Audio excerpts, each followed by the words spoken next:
Contagious success. 25 years ago, I developed a personal mission statement. My mission statement was to demonstrate to senior leaders that treating people with respect and dignity is morally, ethically, and fiscally responsible. If what I believe in, if why you're in this room is really important, there has to be a way to prove it. And we got to be able to prove it with math, because we all understand it's the numbers today that count. Tonight, we're going to do three things. First, I'm going to take you backwards and look at where the world is, the world that you're operating in. You all know about the economic environment, but I want to put this in context because the world we're operating in economically is critical to understand. And secondly, I'm going to go over the research that we've talked about. And last, we're going to show you how you might be able to apply some of this information to your companies and maybe spread success. We at the Center for High Performance believe the economic environment is like a perfect storm, that many things are converging at the same time, and that things have fundamentally changed. And some of that is the economic realities that we're dealing with. What are some of those economic realities you deal with every day? So this perfect storm, these economic realities, these financial realities, and workforce dynamics are all happening at the same time. And in order to compete in that environment, we do need to differentiate, and that differentiation is going to come through our people. So what we did at the Center for High Performance is we said, if that's going on, what is it that's going to make you successful today? And we did a study to determine what were the factors that accelerate profitable growth in this economic environment. We decided to study knowledge workers, people like you, people who are paid to use information to drive business results. In this world where innovation is critical to success, your knowledge workers are going to drive that innovation. That doesn't mean that your other workers might not innovate. It means they're going to be led and managed by a knowledge worker. So what we decided to do was study knowledge workers' experience in their group, the group they affiliated with at work. You might say, why that? I'm going to ask you, how many of you, because I'm going to assume since you're in this room and you chose to come here tonight, that you're high potential, high performers and brilliant people. How many of you have had an experience where you've been in one group in a company and you love going to work every day and you did your very, very best work? How many of you have had that experience? Okay, just the people who have had your hand up.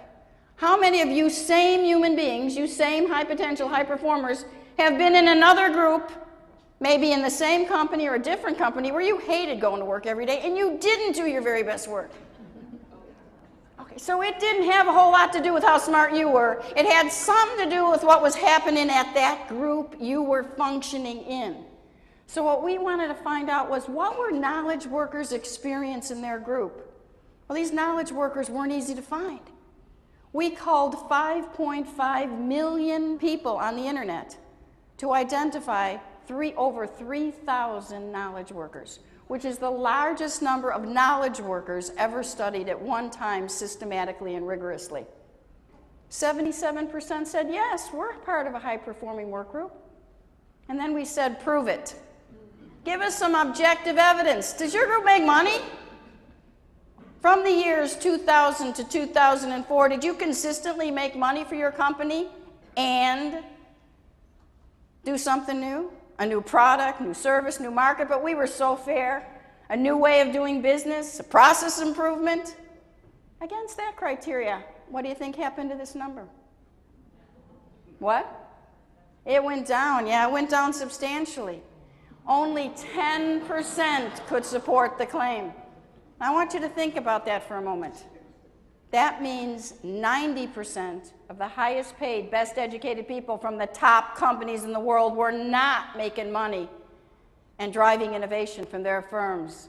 We heard story after story that sounded like this. Oh yes, our group used to be high performing, and then they cut our budget, cut our resources, cut our staff, and raised our target.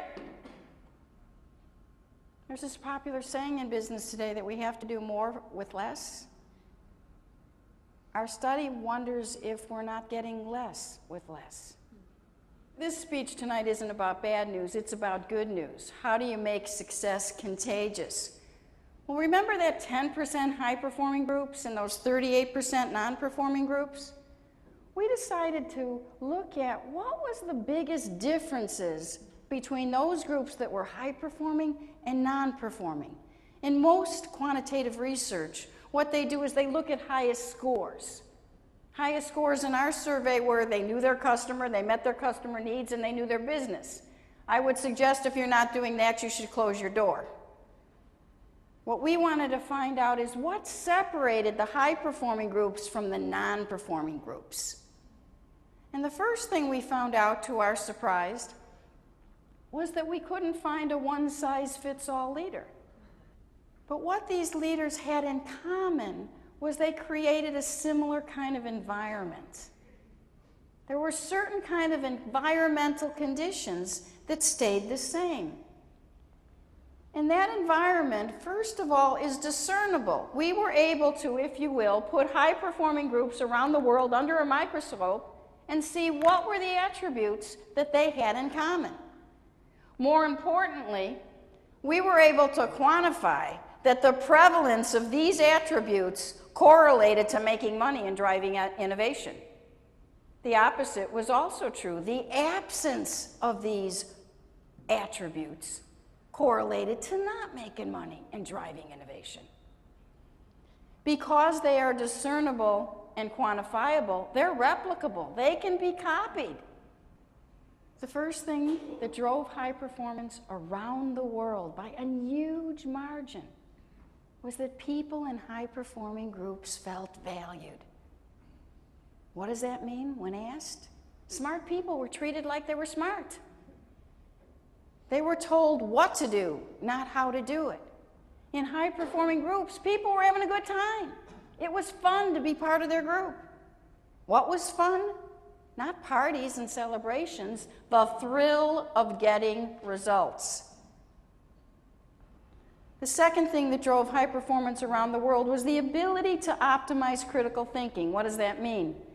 Well, in high-performing groups, they have a secret sauce. And the secret sauce was the way they protect the group. So the leaders protect the group so the people in the group can do their work. Now, some of that protection is very positive.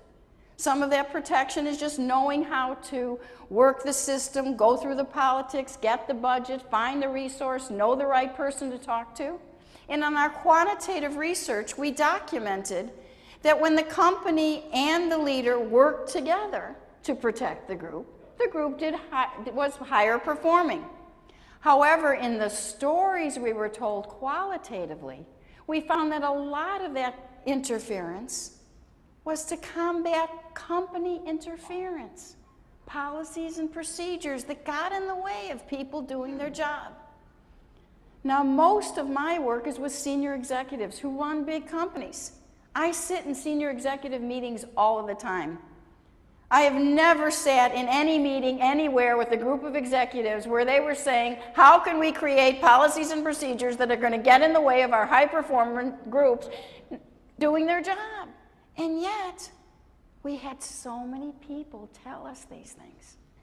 Last but not least, high-performing groups were able to seize opportunities. How did they do this? Well, one of the things we found was that high-performing groups and non-performing groups had strategic planning.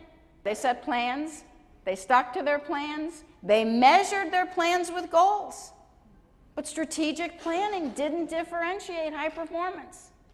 It was only when strategic planning was coupled with a learning environment, an environment where people could try new things, where people could ask questions, where they could learn from failure, and where they could actually take calculated risk, What won't surprise you is that when groups valued people, optimized critical thinking, and seized opportunities, they were talent magnets.